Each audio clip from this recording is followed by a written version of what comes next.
今天我们来聊一段你可能从没听过的历史，一个维吾尔王国竟然在土耳其的腹地。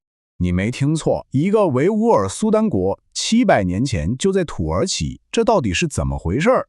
而且这个不是什么小社区，而是一个真正有影响力的政权，还改变了那儿的历史。想知道来龙去脉吗？咱们得从蒙古帝国一路向西说起。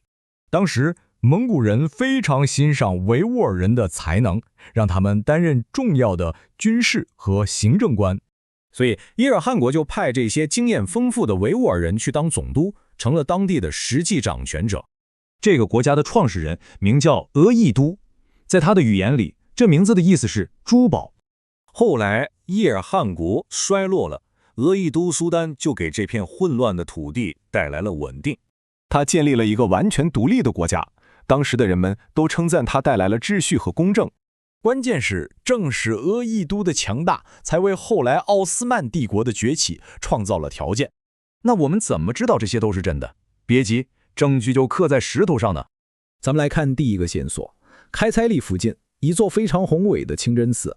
最有意思的是入口的狼头雕刻，这在伊斯兰清真寺里可是相当少见的。不止清真寺，那一带到处都是这些维吾尔统治者留下的陵墓和学校。你看，这些建筑完美融合了两种文化，而且还保存了快700年。不过，故事到这儿可没完，咱们一下子快进700年，来到我们这个时代。就在1960年代，新一批维吾尔人来到这里，跟这段古老的历史又连上了。巧的是，他们定居的地方就是几百年前他们祖先统治过的那片土地。当地人也非常热情，不仅提供住房，还把他们当自己人一样接纳。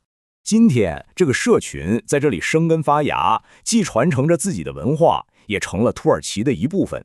从统治者到难民，你看维吾尔人在土耳其的故事真的很不一般。这就会让你想，历史的表面之下还藏着多少这样让人意想不到的联系呢？